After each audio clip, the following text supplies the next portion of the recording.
Welcome back to the channel. We are here April 19th, and this is going to be the breakdown for Draftkings April 20th. We have a small slate coming to you on a Tuesday, but that's okay.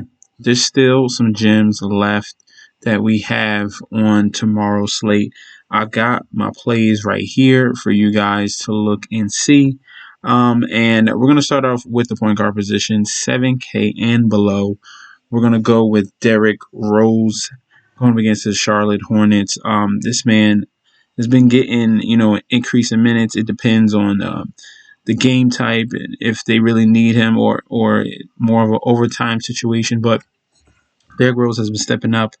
Um, Facilitating a little bit more than what usual. He bumped his average assist from 2 to 4 and back-to-back 5-game assists. The shots were always there, 14 shots, 13 and 17. Knocking down threes is a little bit higher percentage, which is another positive. And then what you'd like to see as well is him getting to that basket. An aggressive Derrick Rose is a very good one. And at 5,100, getting over, at least 25 to 30 minutes. I think that's too cheap, especially against the Charlotte Hornets. It's a matchup he can take, fully exploit and take over. I like Derrick Rose at 5,100. Next, the shooting guard position. We're going to go with Joe Harris from the Brooklyn Nets with the injury to Kevin Durant. Obviously, all eyes are going to be on Kyrie Irving, but he's going to need a 1-2 punch. So it's going to be him. It's going to be Joe Harris. It's going to be Jeff Green. It's going to be Landry Shamet, who's been red hot fire from the three-point line. These guys are going to step up and really have to take up some minutes and take some shots and knock them down. I want a performance like he did against Charlotte already. That 6 of 9 from the three-point line, 38 DK. That's great. A little of a poor performance against Miami, but going against New Orleans, higher, more up-tempo. There's going to be a ton of points in this affair, despite the fact that there are stars missing in this game. And they're going to need Joe Harris. They're going to need Landry Shamet and the rest of the crew to put up some points to compete against the New Orleans Pelicans. And another position next is the small forward, Bruce Brown.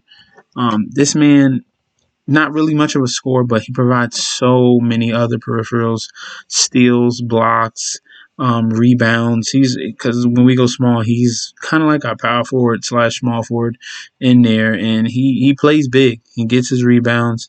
He scraps. I like what he really brings to that unit, and Bruce Brown is going to be a key staple. Just the energy alone, going to get in 30 minutes at 4,900. I like the fact that he's just on the court. He's going to find a way to get you fantasy points. Next is going to be Truma Okeke for the Orlando Magic. Here, it's between him. Dwayne Bacon has been stepping up here and there, but Truma really has been a surprise from that power forward position. Mo Bamba is currently out, so it's going to be some more mids for him and the other backups that they have. 6-17 shooting. He can knock down the three-point shot. Very talented big man. They got a lot of talent over there in Orlando, but we want a double-double. He got you 14 points, 4 steals, which is a very big surprise, 1 block, 2 assists, and 4 rebounds. The peripherals are there. The scoring ability is there. Can we get consistency? Truma Okeke at 5,500 is going to be a staple for tomorrow's slate. I think so. And if you want to, choose someone a little bit cheaper but has similar upside, Dwayne Bacon, you can go with him as well. He's in that 4K range. I prefer Okeke, but if you're looking for a cheaper play, Dwayne Bacon is definitely a guy you should look for going against Atlanta, which should be a nice game. Next, we have Enes Kanter. With Nurkic being out, Cantor steps in, and he's going to be the guy. Getting the rebounds, offensive rebounds is his specialty, putting up some points, not much of a blocker, not much of a defender as well. But 6,100, I definitely take a shot at that price. They're gonna need him to play some big minutes, as you see right here. No Nurkic. They just signed Hollis Jefferson. He's been playing that small forward, power forward range. in that area because he is a dual type threat. He can defend very well. Nice effort on the defensive side, similar to Bruce Brown. But Enes Kanter at 6,100 is a lot going up against Ivica Zubac.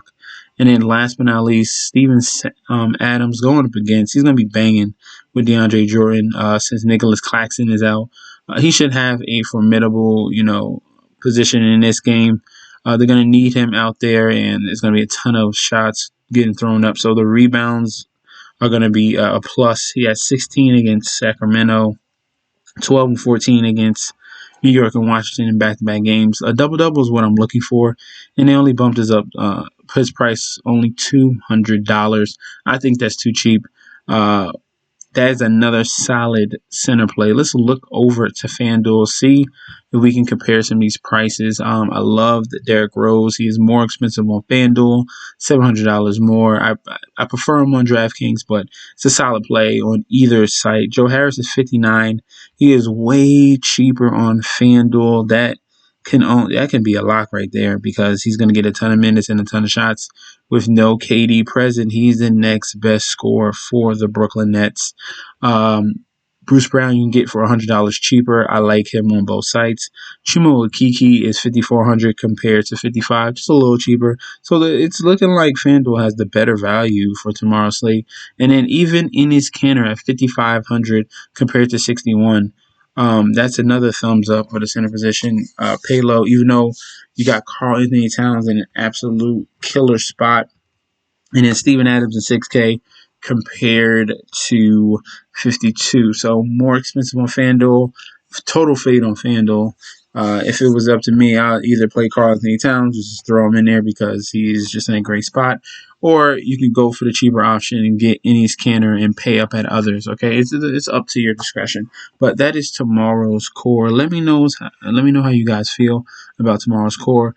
Stay vigilant. This news is getting out of control. They're like 5 minutes before the game, they just changing people ruled out or ruled in. It's like you can't even bet. You can't even bet now. You can't even bet now. You gotta wait till like literally right at the tip and you make your decision because these ins and outs are costing people money. Is absolutely crazy. Don't forget to like, comment, and subscribe to the channel. Follow me on Instagram and Twitter at MessNetsSD, and I'll be back tomorrow with another video. Peace out.